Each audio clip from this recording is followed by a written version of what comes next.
과거로부터 현대까지의 대구 문화예술의 주요 역사를 살펴보면 문화도시 대구의 진면목을 발견할 수 있습니다. 1530년 대구 출신 조선의 대문장가인 서거정이 대구에서 풍경이 빼어난 10곳을 골라 읊은 한시 대구시병을 집필했습니다. 대구시병은 신증 동국여지 성남에 수록되어 있습니다. 경상감령에서는 1770년 유형원의 반계수록을 간행합니다. 영조 임금의 명에 의해서 백부람 최흥원 등이 주축이 되어 간행했고요. 또한 유명한 허준의 동의보감을 교정하고 새롭게 조판하여 발행하기도 했는데, 당시 대구의 경상감령은 영남지역 출판의 보고였습니다. 19세기 후반 경상감령 선화당에서 어전명창을 뽑던 전국 경연대회가 있었습니다. 어전명창이란 임금이 있는 궁궐에서 노래하는 명창을 말합니다. 경상감령은 일종의 판소리 등용문이었는데요. 타 지역 명창들이 반드시 거쳐야 할 필수 무대였던 것입니다. 대구는 대한민국 피아노의 고향입니다. 1900년 3월 26일 화원 유원지의 사문진 나루터를 통해 피아노가 들어오는데요.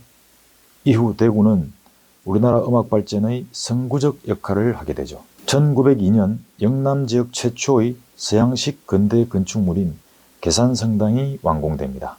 1904년 설립한 우현서루는 민족시인 이상화의 백부인 이이루가 운영한 학숙입니다. 우현서루는 대구 항일운동의 산실이자 애국지사를 양성한 민족교육기관입니다. 1907년에는 대구 최초의 실내 무대 공간인 니시키자가 개관합니다. 일본인이 설립한 연극과 영화, 심파극 등을 위한 공연장 역할을 했습니다. 박태원이 1917년에 제1교회 성가대에서 대구 지역 최초로 혼성합창단을 조직하는데요. 예배할 때 당시 좌석도 남녀가 구분되던 당시로서는 매우 획기적인 일이었습니다. 1917년 현진근과 이상화 그리고 백기만이 프린트판 동인지 거화를 발간합니다. 거화는 국내 근대문학의 주요 작가들로 성장한 이들이 대구에서 펴낸 섭작 형태의 동인지입니다. 1921년 독립운동가이자 대구 지역 최초 서양화가인 이상정이 서양화 개인전을 개최합니다.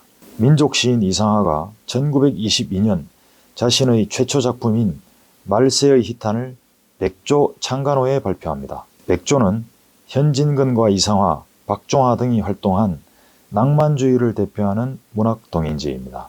1922년 석재 서병호가 서화 교류와 교육을 위해 교남 시서화연구회를 설립했는데요. 이는 영남 지역 서화계의 중추적 역할을 담당했습니다. 1922년에는 대구 지역 청년의 민족 계몽운동을 위해 독립운동가 서상일 등이 주도하여 조양회관을 건립합니다.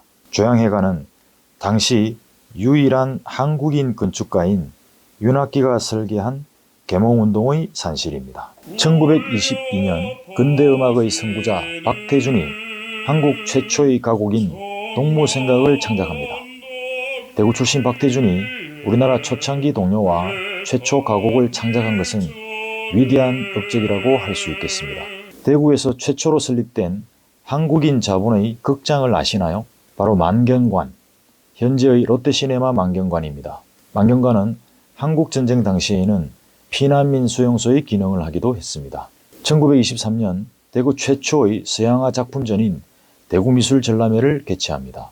이상정과 이상화 형제가 지역 최초의 서양화 연구소인 벽동사를 설립했는데요. 이는 체계적인 미술교육과 인재 양성의 목적으로 설립된 것입니다. 1924년 9월 이장희가 시 봄은 고양이로다를 발표하는데요. 이장희는 섬세한 감각적 기법으로 한국 시사에서 새로운 시적 경지를 개척한 것으로 평가받고 있습니다. 1925년 현진근과 나도향, 이상화 등 당시 대표적 문인들이 참여한 종합문예지 여명을 창간합니다. 여명 창간호에서 현진근은 향토문학을 일으켜야 한다고 강조했습니다.